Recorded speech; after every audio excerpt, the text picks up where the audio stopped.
Lagi. للكلمة lagi لها معان مختلفة حسب السياق وتعني في المقام الأول يستتر بمعنى قيام الفعل حاليا. المثال saya lagi belajar bahasa Indonesia.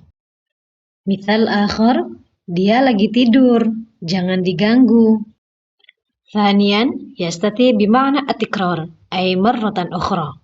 المثال tolong jelaskan lagi pelajarannya.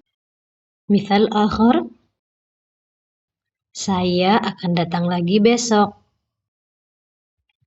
ثالثا mungkin بمعنى طلب الإضافة. المثال ada pertanyaan lagi.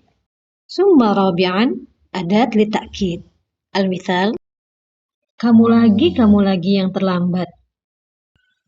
Terima kasih telah menonton. Semoga bermanfaat ya. لدرس خاص التواصل على رقم المكتوب. Sampai jumpa.